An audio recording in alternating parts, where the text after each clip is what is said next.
Hello, hopefully everybody can hear me and see me, and if that's happening, we're off to a good start. So I'm Laura Smith and I'm pleased to be part of this event tonight. We're bringing people together to discuss the deepening cost of living emergency. Not the most positive of topics, but we're all living through it at the moment, and we're going to be looking specifically at what those socialist economic alternatives are, because Lord, there has got to be some sort of alternative, please. Now, our topic today is socialist economic policies explained, the alternative to never-ending cuts. And the event is, as all of you will know, part of the Arise Festival, and it's supported by the Socialist Campaign Group of MPs in Parliament and the Labour Assembly against austerity. I'm really pleased to say that we've got hundreds of people who have registered in advance of this event, and hundreds more will be joining us on social media. So hello, and thank you for giving us your time today. Now, this event, as I've kind of just said, it couldn't come at a more vital time with the economic outlook looking so bleak, tragically, for millions and millions of people. And unfortunately, I'd like to say we had happier news, but it is set to get much bleaker. In fact, anybody who tunes into the news at the moment, I have sort of a 2-minute record currently of being able to stomach listening to it because it's so bleak. Now, the cost of living crisis, it's deepening by the day, but the Tories, they're more interested, as we know, same old Tories, in corporate profits. They're not bothered about our communities, about our jobs, about our livelihoods. And we need to look not only at the extent of this crisis, but what can be done to resist it, and what those economic alternatives are, and how we can make sure that people are put before profit. The Tories, as I say, they are the same old nasty party. We've got Hunt and we've got Sunak, and they seem absolutely committed to a never-ending regime of austerity. We've had 13 years of austerity. And despite the financial crisis, the incomes of those who are working at the top, especially in private finance, it's soared. There are some people who are getting richer and richer, whilst the rest of us are pushed down and suffering. Now, they used the pandemic to further reduce and restructure the economy. They've used it as it was a great excuse to some of them. And they've done that in the interests of the super rich. And they've done that whilst blatantly attacking our right to resist what they are doing. And now an even bigger class war that is being struck from this ruling elite. And we need to make sure that us, the overwhelming majority, are coming together and saying that we're not going to put up with it. Now, we're at this crossroads. It comes to our economy and it comes to society, and it's going to come down to us to be able to paint the picture of what that alternative can look like. And unfortunately, I'd like to be able to say different, but Labour's response to this crisis and some of the U-turns that we're seeing on policies are of growing concern, because at this point, we must not be watering anything down. We should not be abandoning pledges. If anything, we need to be more radical than ever before, because that is the only thing that is going to fix this problem. Now, we're here today not only to say that we mustn't let any of these people get away with it and to come together and have that solidarity, but also to say that there is this alternative. This isn't an inevitability. We could do things differently if the political willpower was there. And we can put people before corporate greed. And we need to put forward today and hopefully explain, I'm really excited to hear from our speakers, how we can reconstruct and rebalance the economy and transform it so that it's serving the public and not the corporate world that we're all so used to getting away with all kinds of awful things. And this means we need to be extending public ownership. We need a socialist Green New Deal more than ever. We need real, true action for equality. We need to be taxing the rich. We need full employment, good jobs, and much, much, much more besides. And it actually means investing in our future, which is not only necessary for people and the planet, but it would also pay for itself. Shrinking this and is not going to live up. It's not going to solve this tragedy that we are facing and that so many people within our country are. We need to take back control of this economic system because let's face it, it has been failing millions for a very long time. Now, as this session goes on, please post questions in the comments below and in the stream on YouTube and in the Q&A section on Zoom, and we will put those to the panel throughout. And please also tell us where you are tuning in from and what key policies you believe should be part of this this left economic alternative. We really want to hear from you. And let me think, have I forgotten any more housekeeping rules? Because these are the things that I usually do. Yes, I have. Please also donate to the link provided so that Arise can continue hosting these important events. In a world where we are having our voices stifled, they are more important than ever. And also make sure that you're supporting other campaigns and follow all the links that are going to be put in the chat throughout the event. And share if you are more tech savvy than me on Twitter and Facebook and all the rest of it, and make sure that people are tuning in. So before we get started, I'd like to also encourage you to book your festival ticket, which provides the funding that we need to keep these key events going. And it means that you will be able to get really involved, really interactive with this month-long programme. Right, I am crossing my fingers that I've said all of the bits that I was supposed to on the housekeeping. And so let's move on to our fantastic speakers who we have today. And we couldn't have a better lineup to talk to us about these themes. And I'm really excited and looking forward, and I'm ready to be inspired by what they have to say. Our speakers are going to speak for about 8 minutes. I'm trying to think like the best way of telling them when time's up. So just keep one eye on me, and I might be like waving my arms or doing something just to sort of say, come on, we're getting to the end of it. And then hopefully we will get plenty of opportunity for the questions. So without further ado, we're going to get started, and we're going to kick off with Özlem Onaran, Professor of Economics at the University of Greenwich. So over to you. Wonderful. Thank you very much, Laura. That's all music to my ears. Great to have counselors like that, and great to meet all the activists. I prepared a few slides to share with you. It's easier, particularly in these Zoom meetings, I feel. And yeah, and this is exactly where I am. I'm at Greenwich at the moment. Hope to have you all here at another Arise or Progressive Economy Forum conference at some other time.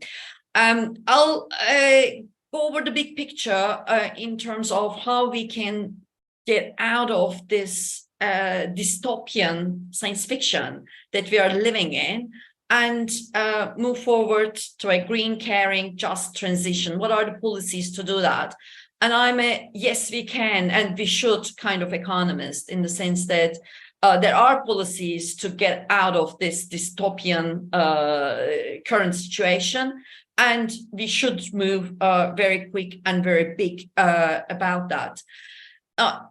If I may go beyond the British conservative political chaos and just look at the big picture, we are living through multiple crises, and if you think about it, they would make a perfect movie set for a dystopian sci-fi movie. The bad news is it's happening now. It's not a film. We are in the middle of an environmental breakdown. We are going through a care crisis that is deepening in an aging society by the year. We are having multiple inequalities from class to race and gender that is deepening every day. And this is happening in the context of also a new kind of technological change with artificial intelligence. I should say this time it's different in the sense of the need for policies to make sure that technological progress and all the good things that can come with it doesn't come at the risk of increasing, deepening inequalities further and job losses. So something had to be said and done about that as well. Otherwise, in the wrong hands, this is part of the big time bomb risk as well.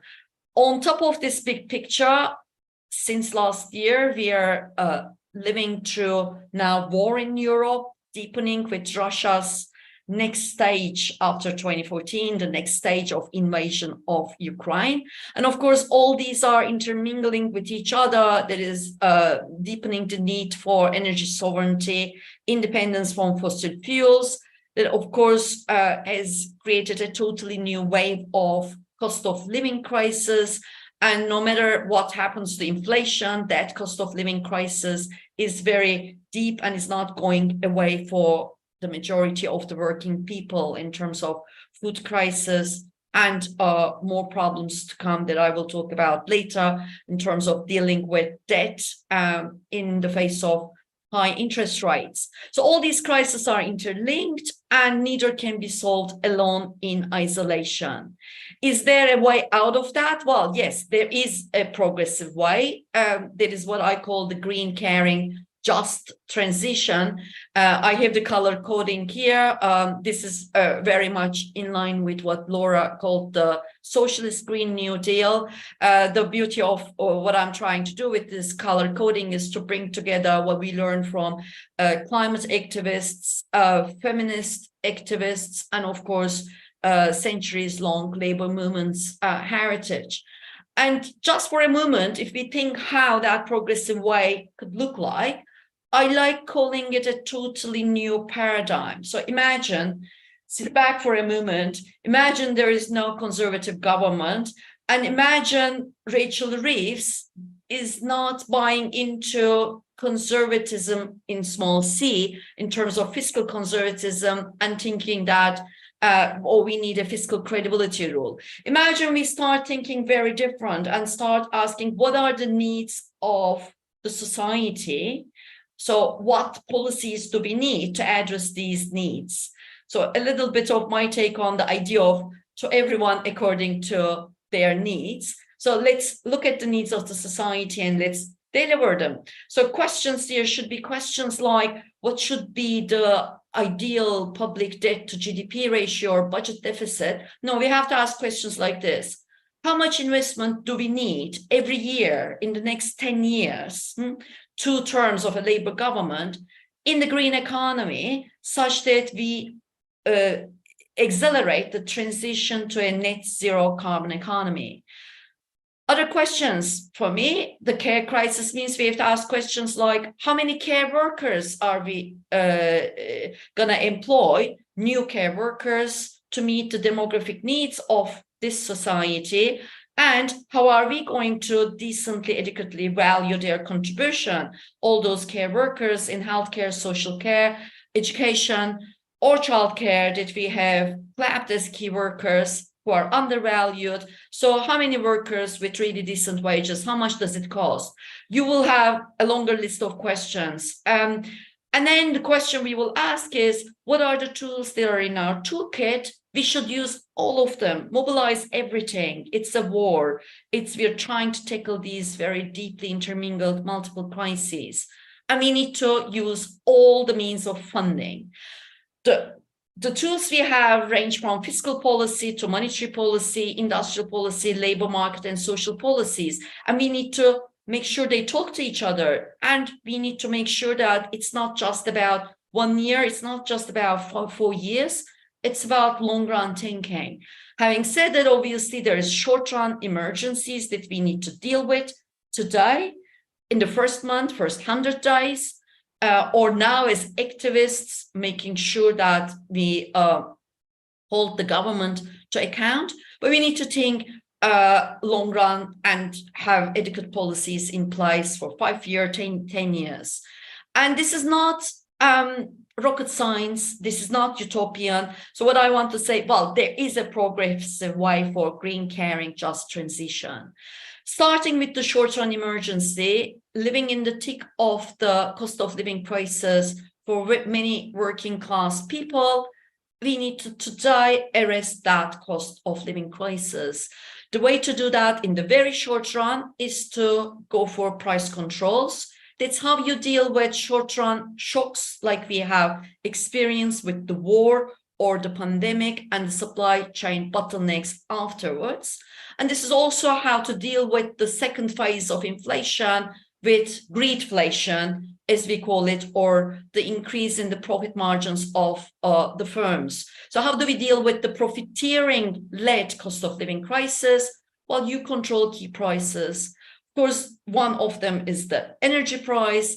Britain did a half-hearted way of that. If we just look not too far away, not utopia, just across the channel, in France, they acted much earlier, directly limited electricity price increases to 4%. They froze domestic gas prices. And guess what? They have much lower inflation than Britain of about 6%, as opposed to what we have, edging still around 9%. The second key item to control in terms of prices would have been rent. The Tories have half-heartedly had some caps on the increase of social rents. We should talk about price control on all the rents and not just social rents. And the thing that was an anathema, a dogma last year when we were talking about these is the essential food items, because food inflation is about 20%. And actually today, even the Tories know that they got to do something about this. They are talking to the supermarkets. Well, talking is good, but control is better. And it should have started much better. Again, actually, France is moving much more serious around that too now. Obviously, then in the short run, we have to talk about regulations, windfall tax, such that we limit and arrest that profiteering with the rise in the markups of large, powerful firms. But we need to also ban speculation in commodity markets. World food prices are falling, but actually a lot of the increase in the past was very much driven by speculation in commodity markets. And energy prices are also driven by partly speculation in commodity prices. The other short-term measures for me is thinking very clearly about how to limit household debt and particularly avoid any evictions or banning disconnections or installment of prepaid meters.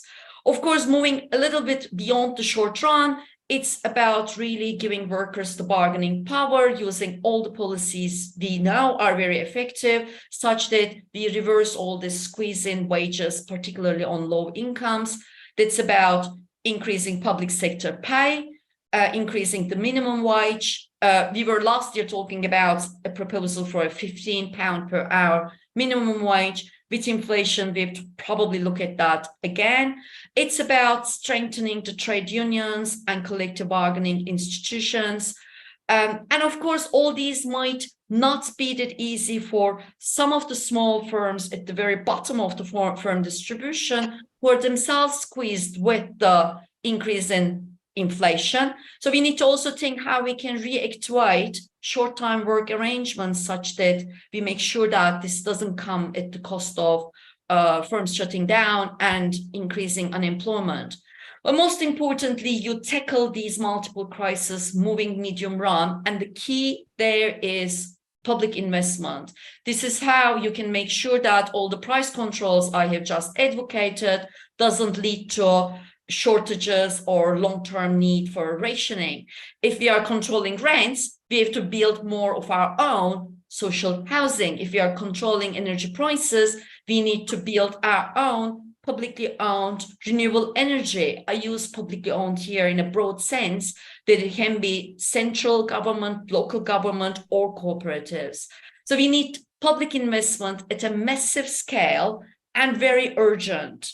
And that is covering renewable energy, energy efficiency, public transport, but also facilitating organic agriculture, forestry, and moving further with circular economy.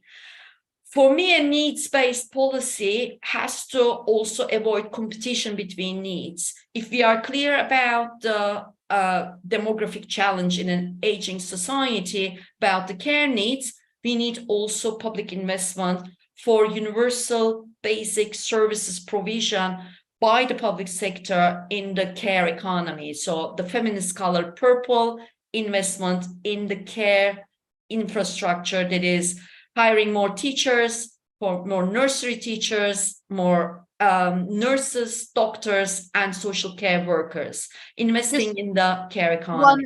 One minute now, Özlem. Wonderful. You. That's all I need. Of course, there is other infrastructure ranging from social housing to all the buildings we need for the care economy. And these are complementary. And other policies like shorter working hours are complementary to these as well. And all these need to be embedded in a democratic participatory plan, at least spanning over the key sectors.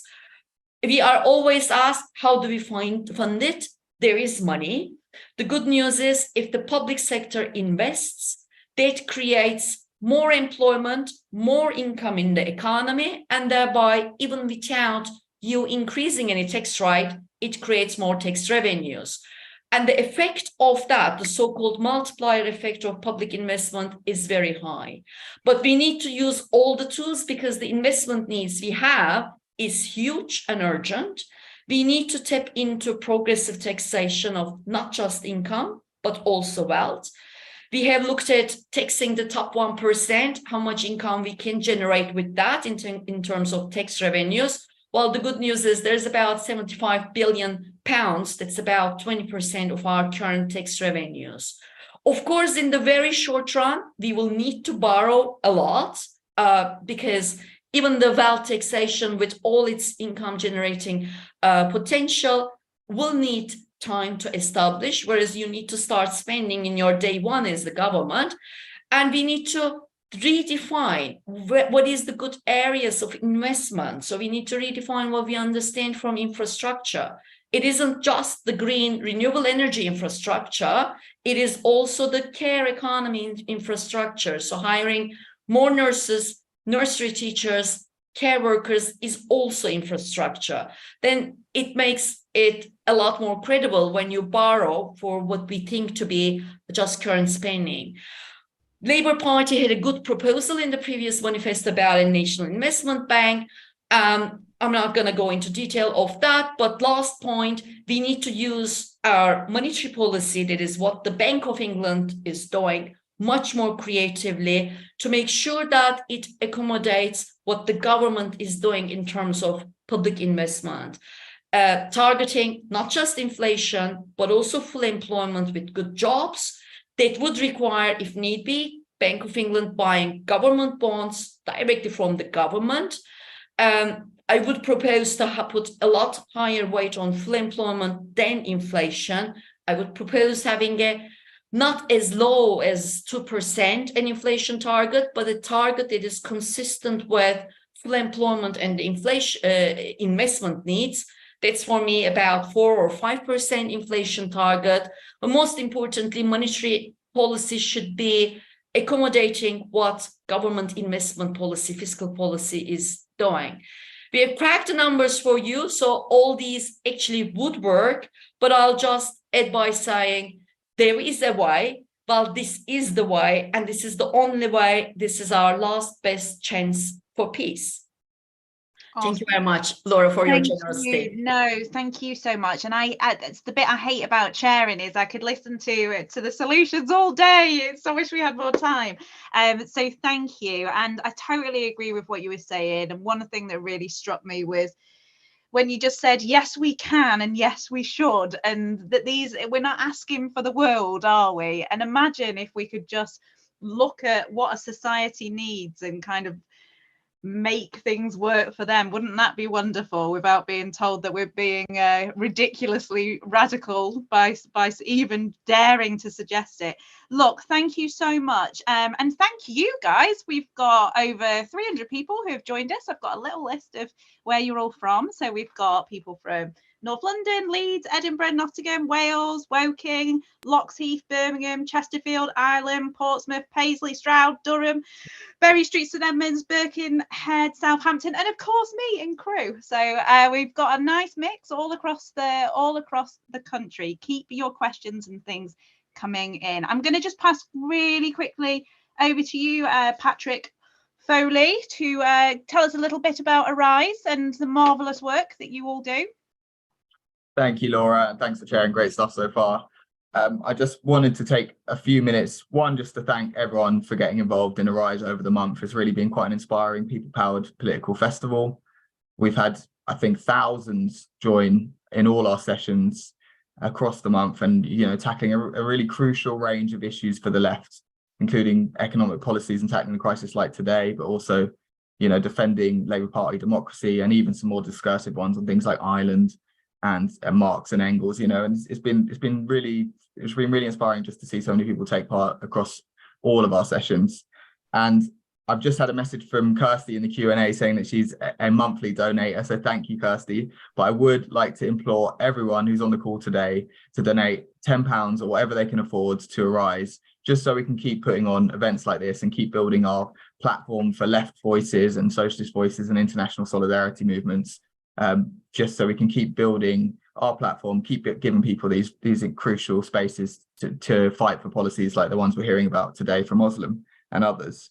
I'd also like to tell you about a few upcoming events that we have, some major events that Arise. We've got one 1 week left to go. So on Monday, we have A World to Win, which is with Jeremy Corbyn and global guests. And we're going to be hearing from international guests, including Aline Peever from Progressive International, Walter Bayer, who's the president of the Party of the European Left, Gabriel Rodriguez, who's from the International Transport Workers Federation, Francesca Emanuel, a Peruvian democracy campaigner, and also from the fantastic organization, the Center for Economic and Policy Research. And we got, and more than that. So please do come along to that. That's this Monday, June 26th, kicking off at 6:30 p.m, just like tonight. You'll see a link fine in the chat, so just make sure to register that. You can watch it on YouTube, Facebook, Twitter, everywhere you're watching and tuning in from today. And I'd also like to invite you all to our closing rally, which is next Wednesday and is being held with Young Labour's Socialist Futures.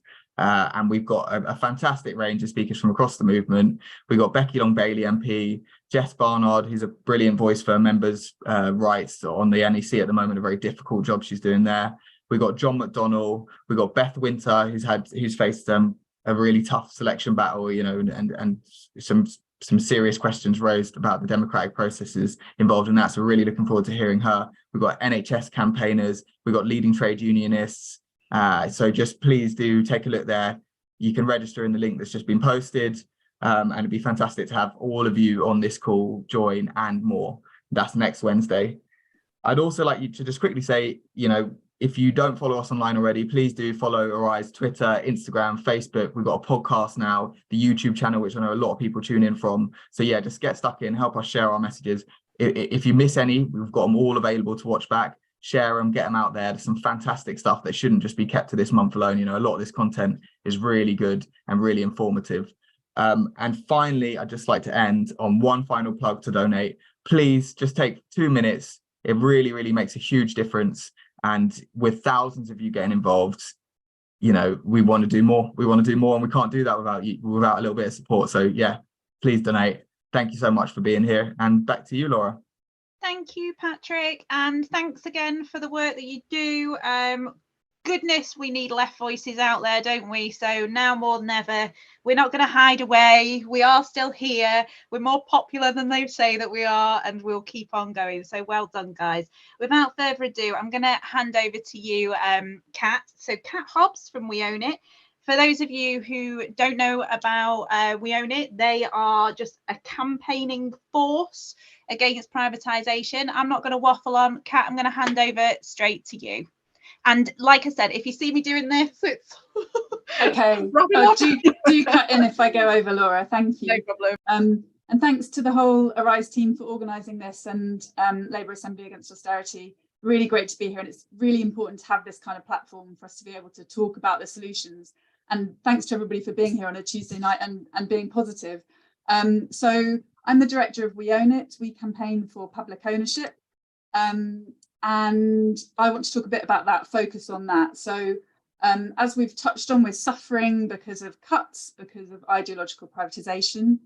And we campaign for policies that are totally normal in other countries and that work really well. So we talk about key public services, and I'm sure lots of you will know we need to bring public services into public ownership for two main reasons. One, so we can reinvest profits. And secondly, so that we can have more accountability, more say over services that affect our lives. And whatever they may tell you, these policies are really, really popular in this country that keeps voting Conservative. So the Conservative voters from the last election support public ownership. So 68% of them want public ownership of water, it's 62% for energy, 58% for buses, 77% for NHS, 63% for rail and Royal Mail. That's Conservative voters. This isn't a radical idea. And also, if you look at the top concerns that people have right now in this cost of living crisis, it's NHS and NHS waiting lists and will there be an ambulance if I call 999? It's cost of living, a big part of which is energy bills. And as well as the economy, it's also the environment. And we saw in the local elections that sewage in our rivers and seas is a big issue, which of course is also a public ownership issue. So I want to focus on 3 of those areas.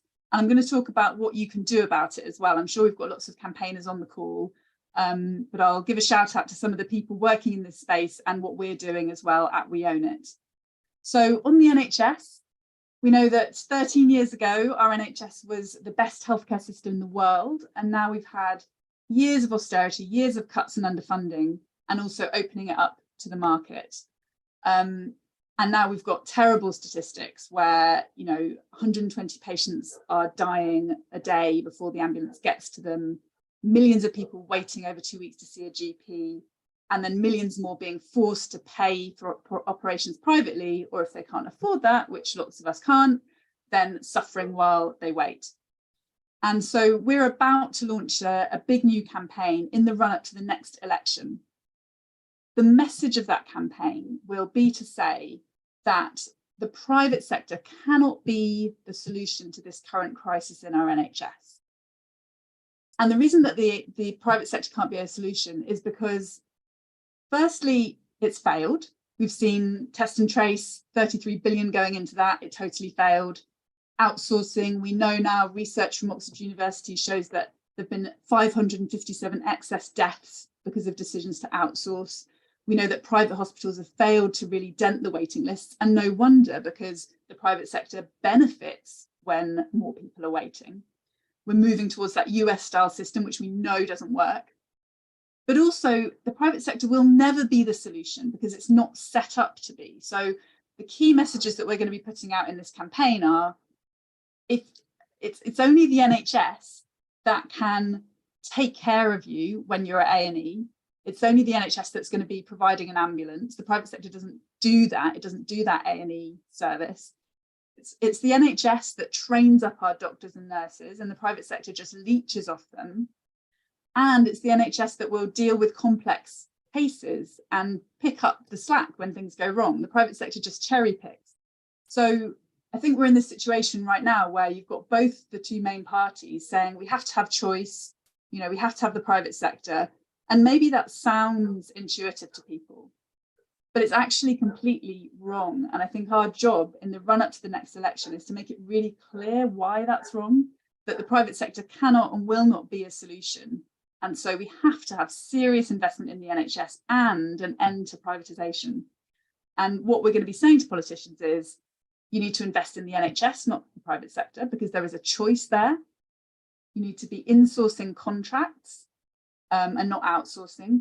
And you need to reinstate the duty to provide care to everyone in the UK. And that duty was taken away from us in 2012. And that makes it easier for NHS trusts to cut back on services that we need and get away with it. And we don't have any recourse as patients. So those are the things we'll be putting to politicians, and look out on Monday for our campaign launch on that. Obviously, there's also lots of other campaign groups working on the NHS, and the NHS's birthday coming up on the 5th of July. Check out Keep Our NHS Public, Just Treatment. Check out all of the good NHS groups that are involved. I've got a list of them actually. Where have I got them? Anyway, I'll come back to that because I'm going to whiz on to energy. So energy is another top priority for people right now, obviously. And we're in this situation where In countries like France, as we've just heard, they limited energy price rises to 4%, while we are paying 60% plus on our bills compared to what we were paying a year and a half ago. And a big part of that is because we're completely missing a trick with public ownership. So we're not taxing the way that Norway does on our resources. We're not generating energy in public ownership the way that countries like Denmark and Norway do around our coast right now. So we're not getting the most out of our offshore wind, etc. Our whole transmission and distribution network, so the network that takes the energy across the country, electricity and gas, and then takes it to your home, is in private ownership, except for a little bit of it that even the Conservative government is actually bringing into public ownership. But generally speaking, it's in private hands, money's flowing out to shareholders. That's not a normal way to run a monopoly grid. And then we don't have any publicly owned retail options. So you can't choose as a consumer to pay for your energy from a publicly owned provider. And none of this has to be this way at all. So, you know, we saw just last week, Centrica, their shareholders met to approve their profits, to approve the bonus for the CEO. Centrica owns British Gas. British Gas used to be owned by us, as I'm sure lots of you will know and lots of you will remember, until Margaret Thatcher floated it on the stock market in 1986, sold it off. And we haven't benefited from that. Most people don't have any shares in British Gas. And what we see is our energy prices increasing when we could be doing, again, what other countries are doing, countries like France, Germany, Italy, even the US, having a publicly owned retail option on the table for people. And the evidence shows that prices would be 20 to 30% lower in that case. And there's some great TUC research which looks at the cost of taking those, the big 5 energy retail companies into public hands, 2.85 billion. That is a fraction of what the government has spent propping up the system in the energy crisis, which is nearly £30 billion. So it's just crazy not to spend that sort of money to get back an asset that would work for all of us in this country and could be used to cut bills, to insulate homes and make them greener, and also to make sure that we're looking after people when they're vulnerable and they can't afford their energy bills, working out how to take care of those people too, rather than just installing prepayment meters and making people suffer. So that is another thing where we are absolutely, the public is with us. There is an enormous case to answer, and we have to keep on making that case. Right now, we have a Labour Party that has promised to deliver great British energy and public ownership. I think that is a big win. So that is about the generation, though. So it's just one aspect of the system. I think it's really important that we praise them for doing that. We do want that to happen because that will show that public ownership can succeed. It is a starting point. But of course, it's a very far cry from bringing, you know, the whole of the grid into public ownership and having a retail option on the table too. And we need to be pushing and pushing for them to go further on that. And then finally, I want to highlight another key issue for voters, which is the sewage scandal, which again is a public ownership issue. So obviously, we all know about this. Has hugely come to the forefront in the last year and a half, perhaps. And great campaigners to check out on this are Surfers Against Sewage, the Windrush campaign, and there is a new campaign that has just been launched, and we got a bit of press coverage with them the other day, which is calling on people to boycott their water company if sewage isn't being dealt with in their area. So it's called Boycott Water Bills. Great new campaign. And so the campaigners that we were talking to were focusing on, they're in the area of Southern Water. Southern Water is talking about increasing bills by 73% in order to deal with the sewage crisis and invest. But let's look at the track record of these water companies. So if you look across the board at the English privatised water companies, it's different in Scotland, and I'll come to that. £72 billion has gone out to shareholders over the 34 years of privatisation. They've built up a debt mountain of £53 billion. They've increased our bills already by 40% in real terms, and then they've poured sewage into our rivers and seas. It's a terrible track record. Why should we pay more for them to clear up our rivers and our seas? It's just absolutely outrageous. And if you do compare us to Scotland, where they've had public ownership because they wouldn't put up with what we put up with in England, they've had 35% more investment. And if we'd invested at that level in England, an extra 28 billion would have gone into the infrastructure. So the case is absolutely crystal clear that we need 30 seconds, Kat. Okay, I will pass by rail and buses and Royal Mail, but just to say that there are important cases on all of this. And if you're interested in rail, check out Bring Back British Rail. Buses, we are campaigning hard on buses in West Yorkshire, South Yorkshire, Liverpool. The government is being punished for some of these scandals in the polls right now. There are campaigns happening, and I think the message is really clear now to this government. Actually, if you allow sewage in our rivers and seas, if you put up our bills and make it unlivable for people to manage to heat their homes and afford to eat, if you damage our NHS, you will feel the consequence, especially after all of the corruption during COVID. So I think there is everything to play for.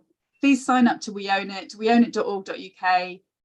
Get involved if you're not already. And thank you again for being here and being here for the solutions.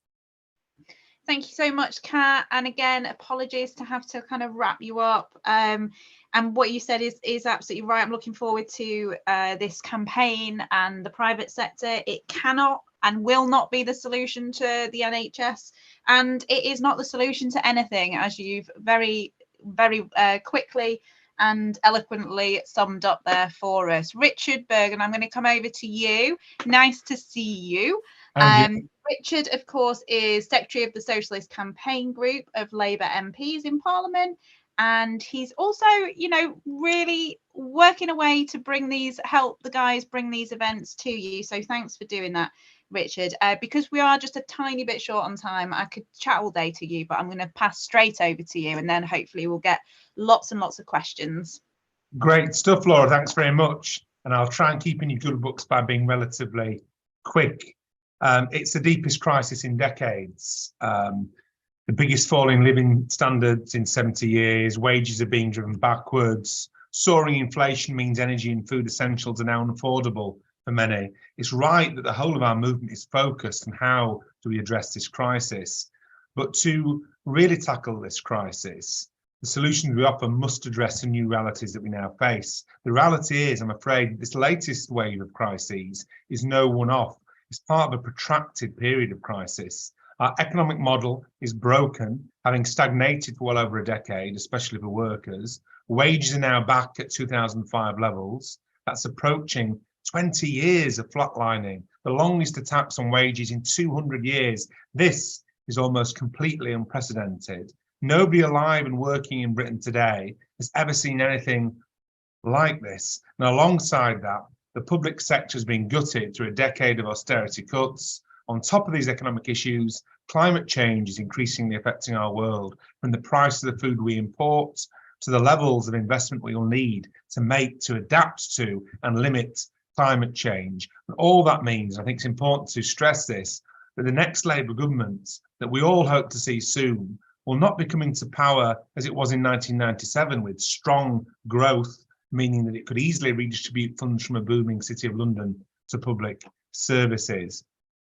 And just before I go on to my other points, I do want to say, in this context of this attack on living standards and this attack on the value of wages, we need to express our solidarity and our support for all workers and trade unionists fighting back for fair pay and fighting back against real-term cuts to pay terms and conditions. It's really important we support people fighting back now. But our solutions need to reflect the depths of this crisis. We can't just assume that growth will return because the Tories are out of the way, hopefully at the next election. We can't assume wages will rise just because there is growth. This will require an active economic strategy by the government. So I want to look at two key policies that must be, I would argue, at the core of the response to this crisis. Number one, the need for public investment. And number two, wealth taxes. And to finish, I want to briefly look at how we fight inflation in the here and now.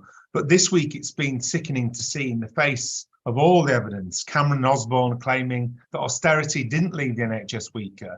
Austerity left our whole society weaker, in fact, with reversals in life expectancy for many communities, 300,000 excess deaths alone due to austerity, and the eradication of so many vital services that actually hold society together and made life better. Austerity was based on the argument, and people will remember, that the economic crisis meant that we can't afford to invest in the public sector. Now we've got the Tories dusting down this argument again, claiming that Labour's plans for a green prosperity fund aren't affordable, and that if Labour borrows to invest, this will crash the economy. I would say that we need to challenge this logic from the Tories head on. We can't give an inch to this. These Tory arguments aren't just socially backwards, they'll actually cause great economic damage. And there's a brilliant report this week from the IPPR showing that Britain has suffered decades of underinvestment, both public and private. We're consistently ranked the lowest of the major economies, and we're falling even further behind. We're missing out on new green businesses, jobs and prosperity as a result. They estimate that Britain has a £500 billion investment gap compared with average levels of investment over the past 20 years. That's why we've got worse transport, worse services, worse education in many other countries. We need to be winning the argument that when the government invests, that expands the economy and in turn brings other investment and in turn raises the taxes going to government. Just one example of this, the King's Fund, a leading health think tank, says that the multiplier effect of health spending means for every pound spent on health, £3.60 of income is generated across the economy. As a result of that, more than £1 of tax is paid. So, in that example, state investment ultimately pays for itself. Of course, that's why businesses invest too, because ultimately they get a profit, and the same can apply for the public sector. Now, that's just one example, but one thing is pretty universally agreed on is that public spending on investment brings higher returns, and we need a whole lot more of it to rebuild the country, both economically and socially. That means an active role for the state. That means state investment in green transition, in new energy, in health and social care, in education, and in industries of the future. We can't allow the Tories to again win the argument with the public that borrowing for public investment would somehow bankrupt the country. As long as it's done in a way that stimulates jobs and incomes, it would in fact help to rebuild the economy.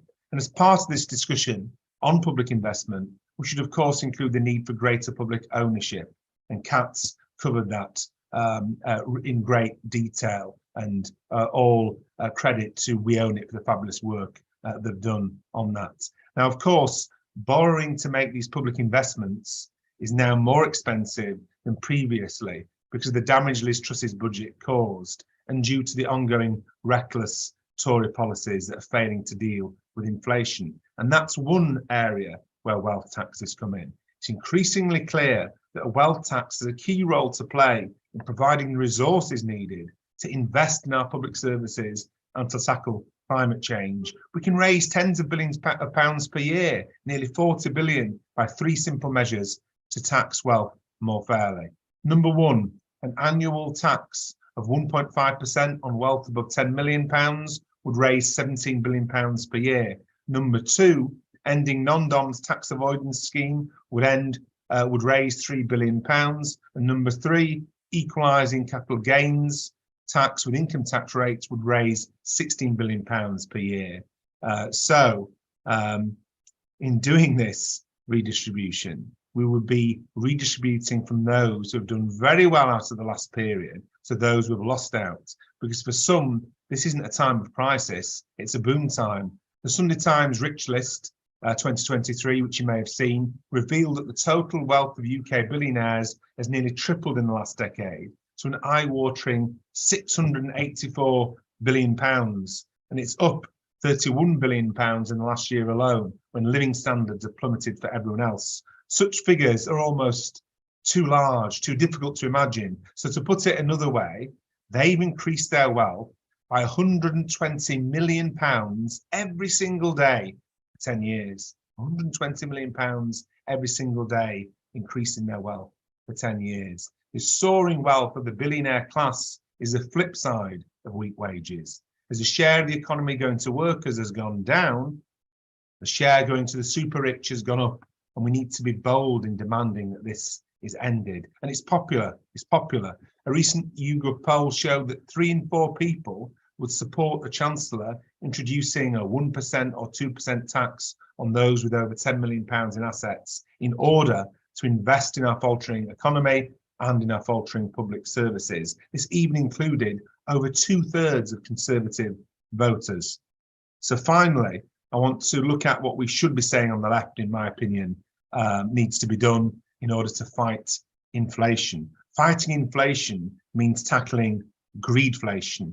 Further interest rate hikes are not the answer. That's only going to cause misery for millions. It's only going to risk a wider recession. It'll also be ineffective in tackling inflation, because inflation is not being caused by the overheating of the economy. Inflation is not being caused by workers having too much money in their pockets. We know that's not the case. Wages can't be causing inflation when real wages are falling. Inflation is increasingly being driven by soaring food prices, soaring energy costs, and by some firms greedily hiking prices to boost profits. So instead of further interest rate hikes, we need the government to come forward with a real strategy to tackle inflation, including price caps on core essentials, including not just energy, but food and rents, and windfall taxes on the excess profits of those companies using this crisis as an excuse for profiteering. These are some of the alternative economic policies that we can be pushing as a movement, demanding that the government does this. I think it's really important we build the widest possible movement for these policies. They're necessary, they show great popularity with the public, and they're policies which are of sufficient scale to meet the scale of the crisis that our economy and the people who matter, the vast majority of people in this country, face. People need support, people need transformative policies. The Tories don't have the answers, so let's provide the answers ourselves. Thank you very much. Thank you so much, Richard. I didn't need to tell you to wind up or anything. So we are definitely still friends. And, you know, hats off. I do watch, as everybody will do, the clips in Parliament, and I see you time and time again making these points. So thank you for all that you do in what is a very difficult situation in Parliament. I don't know how you keep your temper so well. So we've got loads of questions. Thank you. And we've got hundreds of you who are still tuning in, which is great. So thank you for giving your time this evening. I'm trying to like group the questions together into some sort of order, but I'll be honest with you, we've got so many that I'm losing track. But I've got some trade union ones that we're going to go with first. So we have got, I'm going to ask a couple of questions, and then if you guys want to come in on that, then please just indicate to me. So one question was, whilst we've seen a welcome recent upsurge in trade union activity, how should the left understand the reasons for the relatively limited opposition and pay restraint in the past decade?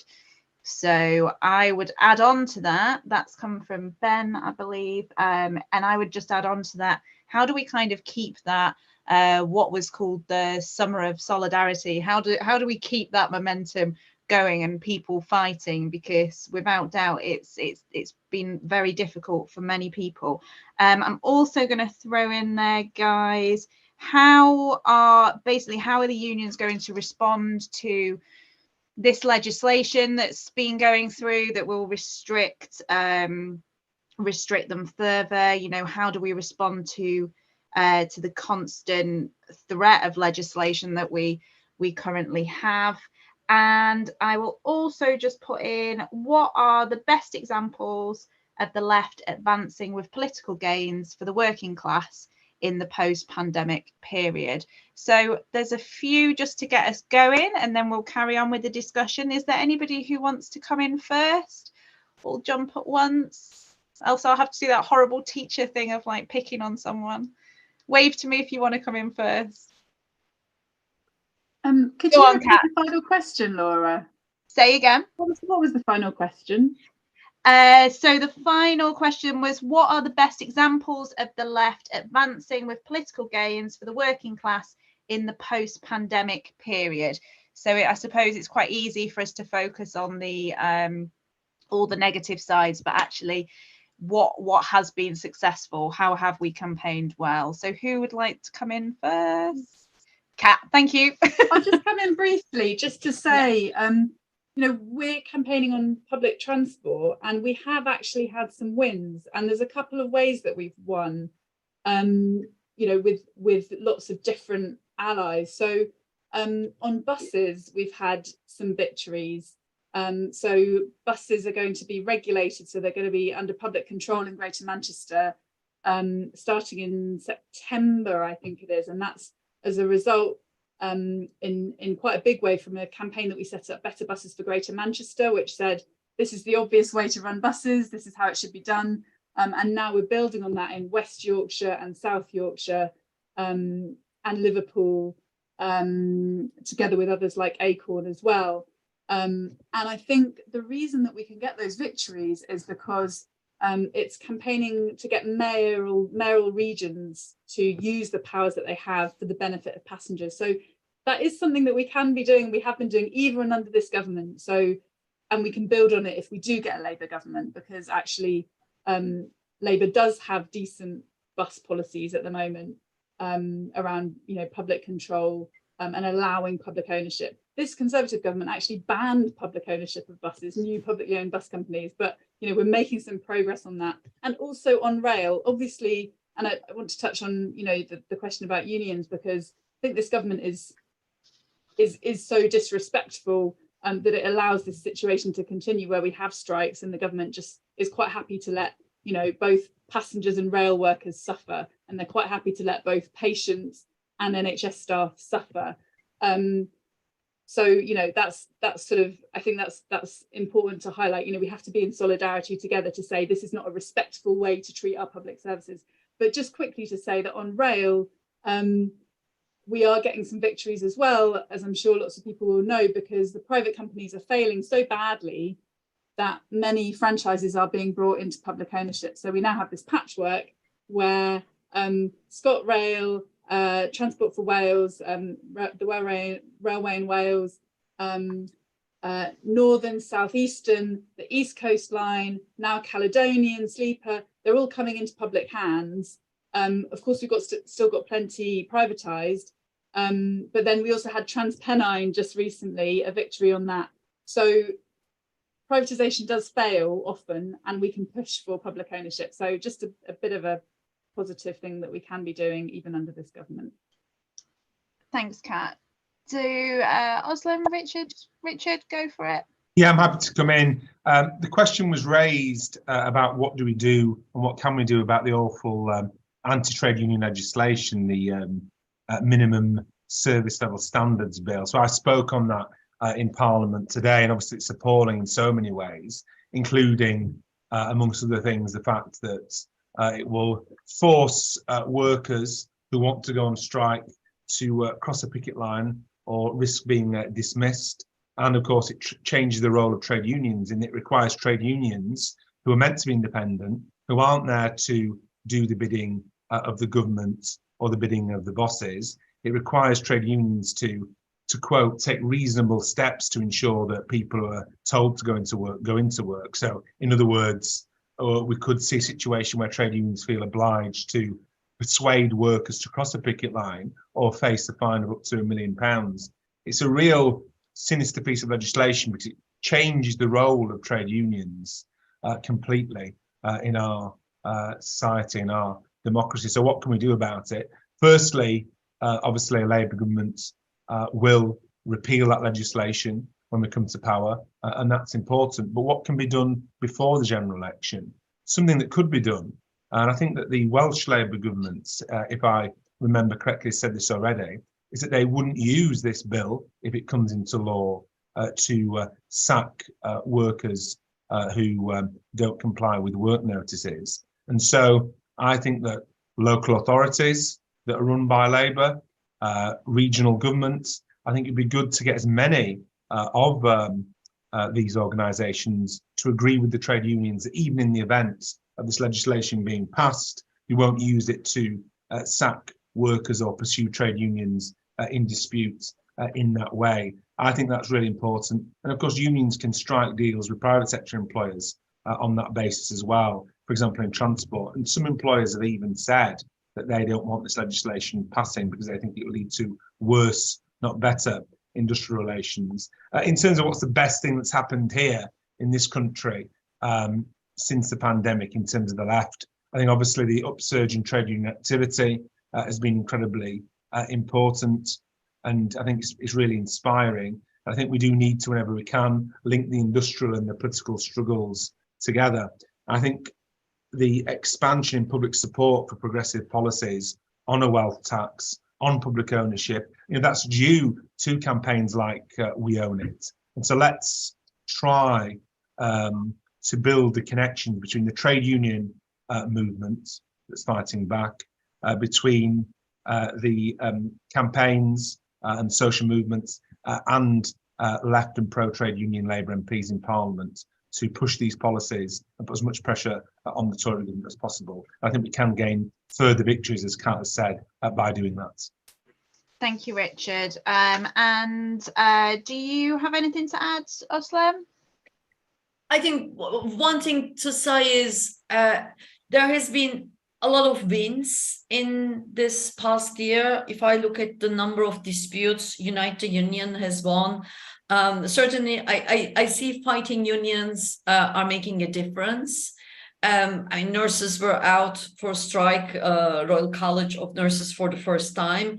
And in environments where the government was pushing for division within the society, actually the users were supportive of the strikers, much more so than in the previous rounds, I think. You would always hear this or that mainstream media journalist looking for someone to complain about a rail strike or a strike in the hospitals.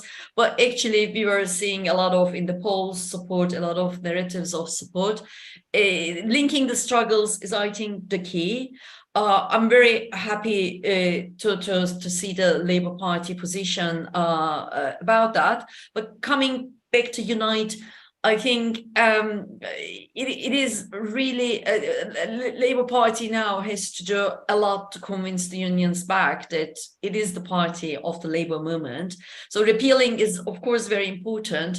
We were not comfortable when we heard the things around not turning up at the picket lines.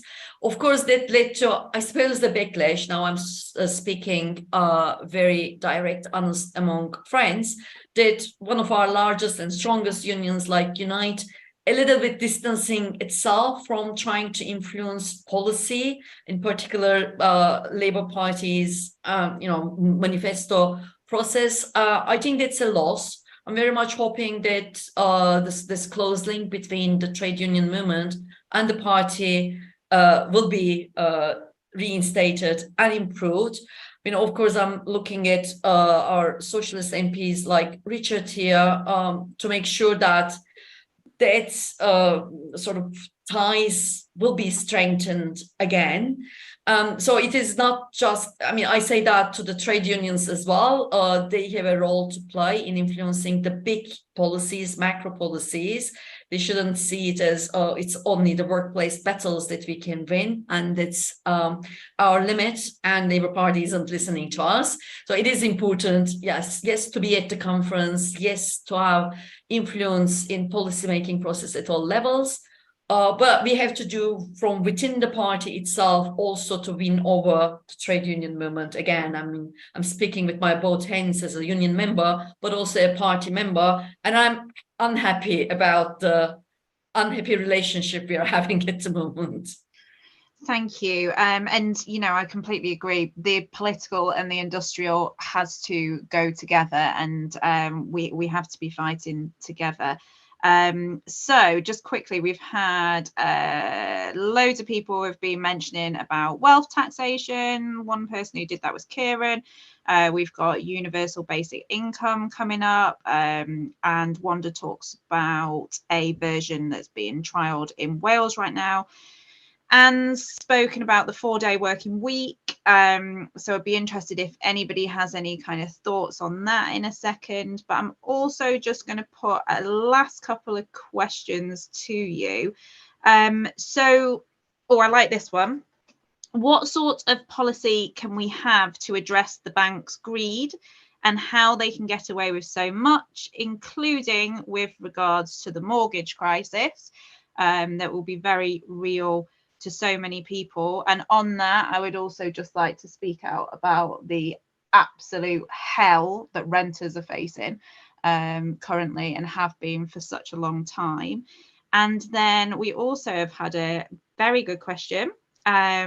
Wow, it's taking me back to the 2019 general election. Kerala in India is giving free broadband to lots of the poorest people. Should we revisit our free public broadband for all policy?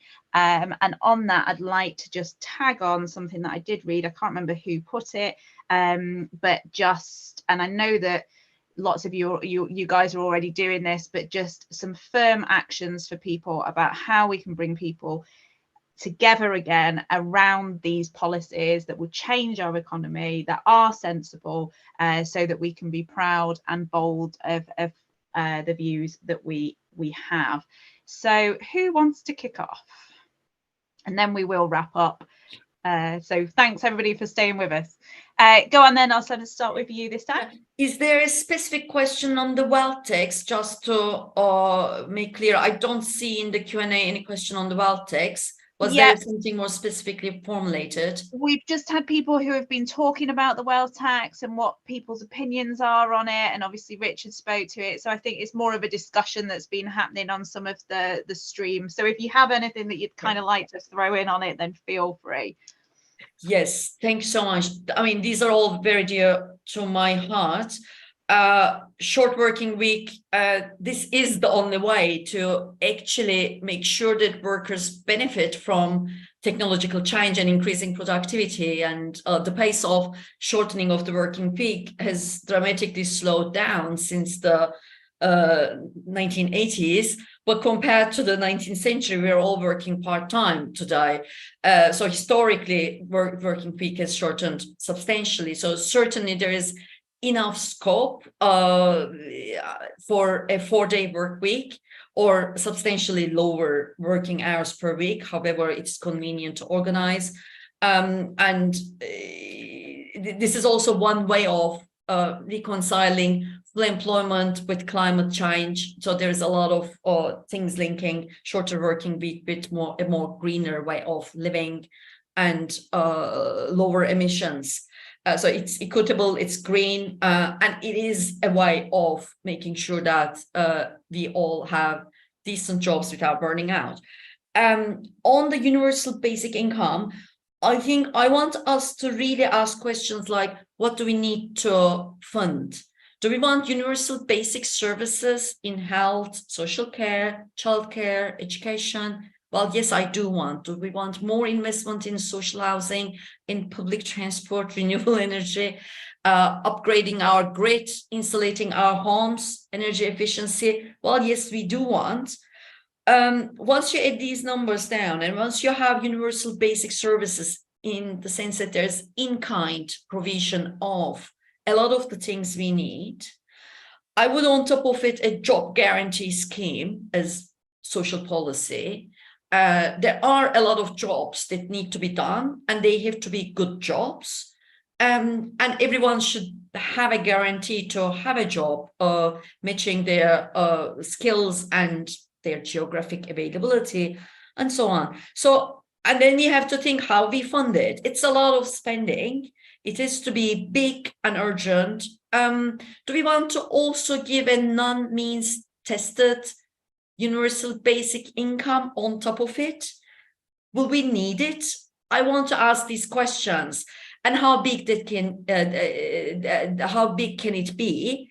And then how will we pay for it? There is a limit to how much we can borrow. I'm not going to put a fiscal credibility rule out there, and we will only know it when we test it. If a progressive Labour Party starts investing correspondence to our needs, we will test the market's intentions, financial markets, international financial markets intentions. So we should rely on not just borrowing, but taxation. And there's a limit to how quick and how much you can do these as well. There is a limit to the good old multiplier. So universal basic income doesn't come on top of my priority. If we could afford it, I wouldn't be against it. Why would anyone be? But I also think it's not the most effective policy tool to give the top 1%, the top 10%, and the bottom 50% of the population the same universal basic income. It won't be a whole lot. So it's a little bit like a token or a symbolic thing, whereas universal basic services isn't. I also don't want to take the money and then shop around in the private sector to find whatever adequate provision of the childcare. I want a publicly provided childcare service, certainly quality controlled by public authorities, as well as workers and users. Mortgage crisis, I had a note in my slide saying we need to think of linking payments to income and absolutely ban evictions, but also in that case of mortgages, repossessions. But obviously to deal with the mortgage crisis is actually going through dealing with the wage loss or the decline in real wages. That's where the real solution will come from. But in the short run, absolutely, we need to think about managing payments with respect to income. And I agree that the banks shouldn't be profiting from that. Well, tax. I'm gonna have to. Yeah. I'm gonna have to. I'm so sorry. Okay. My proposal is progressive tax targeting to top 1%, but it's for another day. Thank you so much, Richard. Kat, I'll come to you really quickly, and then we need to start winding up. Yeah, just quickly on the question that was asked about banks and mortgages and the rest of it. The banks are making excess profits by not passing on rates to savers. So we could tax those profits. I think that would be one helpful practical step that we could take, in my opinion. Absolutely, definitely. Kat? Yeah, I mean, really agree with what Özlem is saying. Sorry if I've said your name wrong. People are in this situation now where they maybe can't afford their rent, they can't afford their mortgage. But then on top of that, I think we really can't underestimate the effect that this austerity of the last 13 years has had in all these different ways. It's kind of death by 1,000 cuts, sometimes literally. This government has really downgraded our whole country and everything that we get to have. So it's like, it's all the little things as well as the big things, the things that aren't so little, like your post doesn't arrive anymore, or they don't want to do a Saturday delivery, or you're paying more for your stamps, your obviously your energy bill's gone up, they're pouring sewage into your rivers and seas, you're on an NHS waiting list, your library might be closed, your park might be closed because of the huge cuts that have been made to council budgets, as well as the drastic cuts to the NHS and public services in general. And so I think to get to a point where we're a country that can deliver any kind of quality of life for the vast majority of people again, we have to have a Labour Party that is prepared to say, we need to invest in public services. We really need to invest seriously in public services. We can't go along with this narrative anymore that investment isn't sensible. It is the only sensible way to take us out of the situation that we're in. And we have to have a Labour Party that will reverse the cuts of the last 13 years and actually invest in our public services, or we won't get the kind of public services and quality of life and affordability that people need. Thank you. So that was an excellent discussion. Thank you so much to our guests, to Richard, to Özlem, and to Kat.